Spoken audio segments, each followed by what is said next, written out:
My beloved brothers and sisters, Meus amados irmãos e irmãs, minha esposa Wendy e eu nos alegramos por estar com vocês nesta manhã de domingo.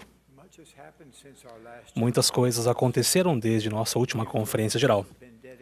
Novos templos foram dedicados em Concepción, Chile, em Barranquilla, Colômbia e em Roma, Itália. Testemunhamos o Espírito ser derramado em abundância nesses eventos sagrados. Parabenizo as diversas mulheres e os homens que recentemente leram o livro de Mórmon e encontraram alegria e tesouros ocultos. Sinto-me inspirado por relatos contendo os milagres recebidos. Fico maravilhado com os rapazes de 11 anos de idade que agora, no ofício de diácono, servem dignamente o sacramento, todos os domingos. Eles vão ao templo juntamente com nossas moças de 11 anos de idade, que com entusiasmo agora aprendem e servem como abelhinhas. Tanto rapazes quanto moças estão compartilhando verdade do Evangelho com clareza e convicção. Regozijo-me com crianças e jovens que ajudam a ensinar o Evangelho em seu lar e trabalham com seus pais para que o currículo centralizado no lar e apoiado pela igreja seja seguido. Recebemos esta foto de Blake, de 4 anos de idade, que em uma manhã de sábado pegou um livro da igreja e exclamou: "Preciso alimentar meu espírito."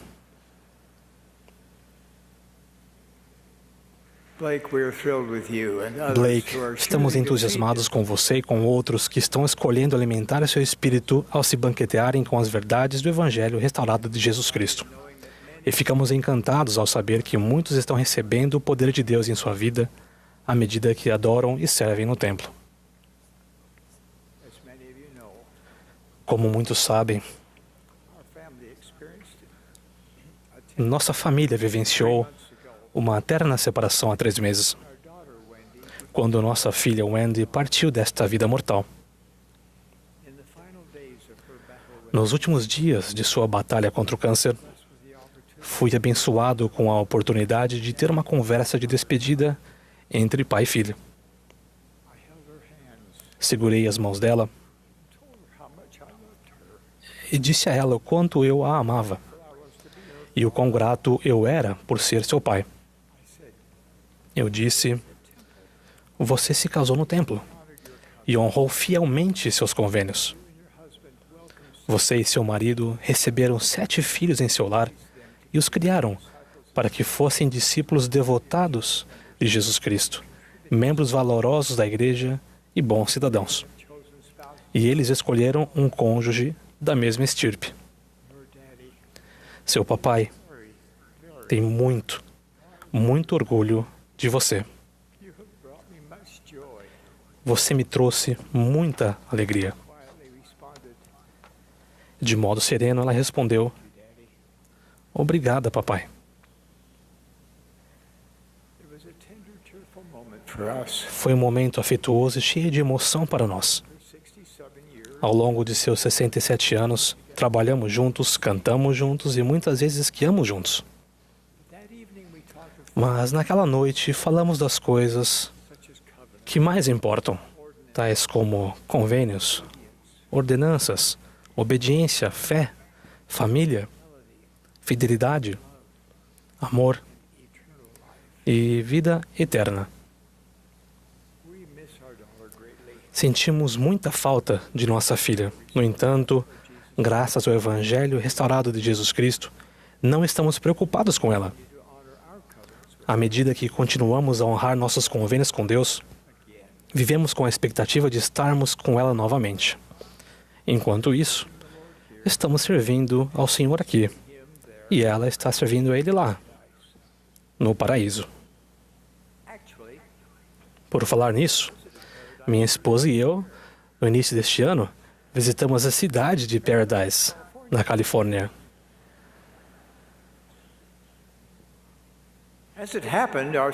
Na realidade, nossa visita se deu menos de 40 horas após nossa filha partir deste mundo. Nós, o elder Kevin W. Pearson e sua esposa June, fomos fortalecidos pelos santos da Estaca Chico, Califórnia. Ficamos sabendo de sua grande fé, de sua administração e dos milagres que ocorreram, mesmo em meio às devastadoras perdas decorrentes do incêndio mais destruidor da história da Califórnia. Enquanto estávamos lá, conversamos bastante com um jovem policial chamado John, um dos muitos corajosos socorristas. Ele relembrou a densa escuridão que pairou na cidade de Paradise no dia 8 de novembro de 2018. Enquanto chamas e brasas se alastravam pela cidade, devastando propriedades e posses como um flagelo, nada deixando a não ser pilhas de cinzas e chaminés com os tijolos à vista. Por 15 horas, John dirigiu em meio a uma escuridão intransponível, tracejada com os dardos das ameaçadoras brasas, à medida que ele ajudava cada pessoa e família a escapar em segurança. Tudo isso com o risco de perder a própria vida. Contudo, durante essa extenuante provação, o que mais atemorizou John foi sua preocupante pergunta: onde está a minha família? Após longas e terríveis horas de angústia, ele finalmente ficou sabendo que eles haviam escapado em segurança. O relato da preocupação de John com sua família me inspirou a falar hoje àqueles que, quando o fim de sua vida mortal se aproximar, podem perguntar: onde está minha família? No dia futuro em que completarão sua experiência mortal e entrarão no mundo espiritual, vocês se depararão com esta pungente pergunta: onde está minha família? Jesus Cristo nos ensina o caminho para que voltemos ao nosso lar eterno. Ele entende o plano de progresso eterno de nosso Pai Celestial mais do que qualquer um de nós. Afinal de contas, Ele é a pedra angular de tudo isso. Ele é nosso Redentor, nosso médico e nosso Salvador. Desde que Adão e Eva foram expulsos do Jardim do Éden, Jesus, o Cristo, estende seu poderoso braço para ajudar a todos os que decidem segui-lo. As Escrituras registram repetidas vezes que, a despeito dos diferentes pecados cometidos por todos os tipos de pessoas, seus braços ainda estão estendidos. O Espírito dentro de cada um de nós naturalmente anseia que o amor familiar dure para sempre. Músicas românticas perpetuam uma falsa esperança de que tudo de que precisamos é amor, se quisermos permanecer juntos para sempre. E alguns erroneamente acreditam que a ressurreição de Jesus Cristo disponibiliza a promessa de que todas as pessoas estarão com seus entes queridos após a morte. Na verdade, o próprio Salvador deixou bem claro que, embora a sua ressurreição garanta que cada pessoa que já viveu realmente ressuscitará e viverá para sempre, muito mais é exigido se queremos obter o elevado privilégio da exaltação. A salvação é um assunto individual, mas a exaltação é um assunto de família. Ouçam as palavras citadas pelo Senhor Jesus Cristo a seu profeta. Todos os convênios, contratos, vínculos, compromissos, juramentos, votos, práticas, ligações, associações ou expectativas que não forem feitos nem acertados nem selados pelo Santo Espírito da promessa não terão eficácia, virtude ou vigor algum na ressurreição dos mortos nem depois dela, porque todos os contratos que não são realizados com esse propósito têm fim quando os homens morrem.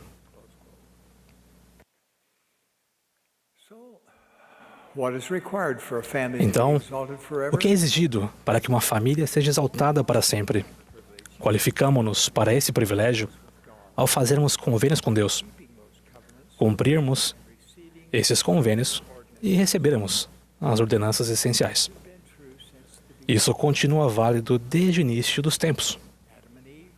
Adão e Eva, Noé e sua esposa, Abraão e Sara, Leí e Saria e todos os outros dedicados discípulos de Jesus Cristo, desde que o mundo foi criado, fizeram os mesmos convênios com Deus. Eles receberam as mesmas ordenanças que nós, como membros da Igreja Restaurada do Senhor atualmente, recebemos por meio do batismo e no templo. O Salvador convida todas as pessoas a seguirem as águas do batismo e, no momento apropriado, a fazerem convênios adicionais com Deus no templo, receberem outras ordenanças essenciais e serem fiéis a elas. Todas essas coisas são exigidas se queremos ser exaltados com nossa família e com Deus para sempre. A angústia de meu coração se deve ao fato de que muitas pessoas a quem amo, admiro e respeito rejeitam o seu convite. Eles ignoram a súplica de Jesus Cristo quando ele faz o convite: vem e segue-me. Eu entendo o motivo de Deus chorar. Também choro por alguns amigos e parentes. Eles são homens e mulheres maravilhosos, devotados à sua família e às responsabilidades cívicas. Eles dedicam seu tempo, sua energia e seus recursos de modo generoso. E o mundo é melhor por causa de seus esforços. Mas eles escolheram não fazer convênios com Deus.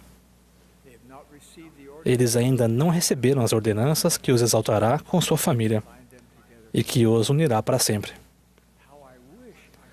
Como eu gostaria de me reunir a essas pessoas e de convidá-las a pensar seriamente nas capacitadoras leis do Senhor.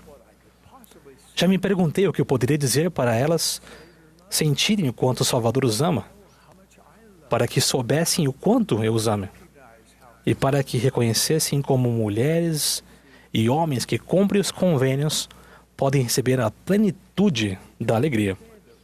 Eles precisam entender que, embora haja um local para eles no futuro, com homens e mulheres maravilhosos que também escolheram não fazer convênios com Deus,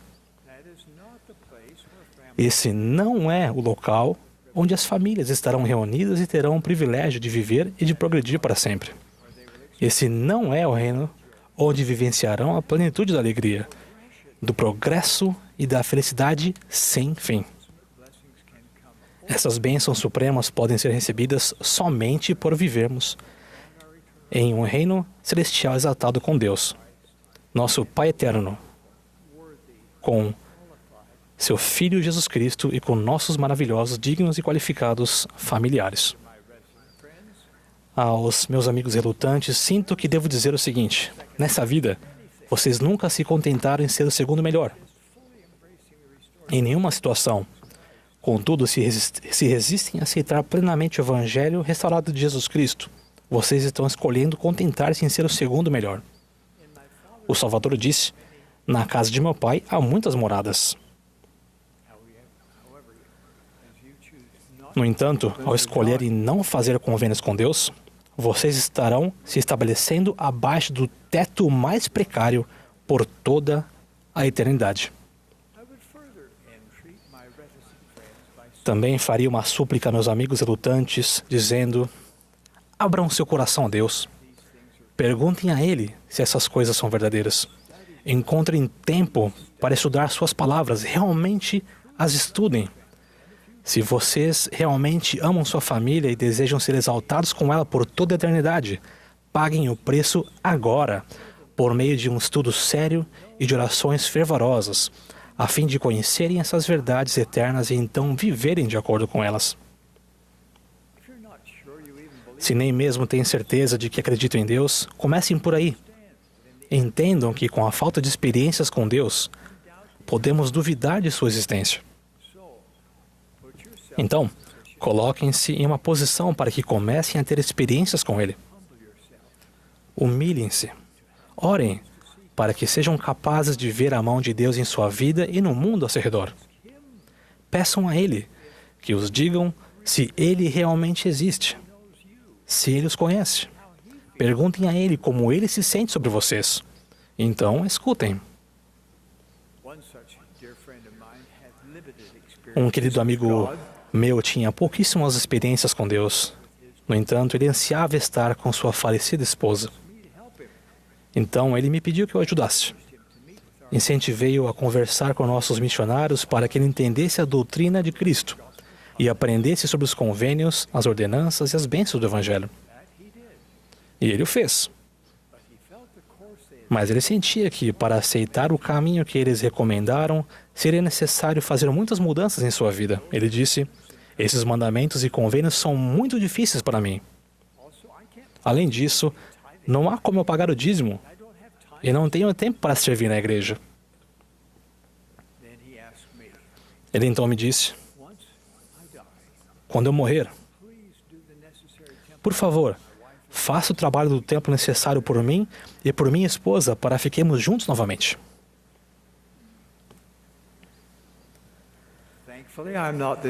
Felizmente, não sou eu que o julgarei. Mas realmente questiono a eficácia do trabalho vicário no templo para um homem que teve a oportunidade de ser batizado nesta vida, de ser ordenado ao sacerdócio e de receber as bênçãos do templo durante a mortalidade, mas tomou a decisão intencional de rejeitar esse caminho. Meus queridos irmãos e irmãs, Jesus Cristo nos convida a trilhar o caminho do convênio para que voltemos ao lar de nossos pais celestiais e que estejamos com nossos entes queridos. Ele nos faz o convite: vem e segue-me. Agora, como presidente de sua igreja, imploro a vocês que se distanciaram da igreja e a vocês que ainda não buscaram saber realmente que a Igreja do Salvador foi restaurada. Façam o trabalho espiritual para descobrir por si mesmos. E, por favor, façam-no agora. O tempo está se esgotando. Testifico que Deus vive. Jesus é o Cristo. Sua igreja e a plenitude de seu evangelho foram restaurados para abençoar nossa vida com alegria, tanto hoje quanto no futuro. Presto testemunho disso em nome de Jesus Cristo. Amém.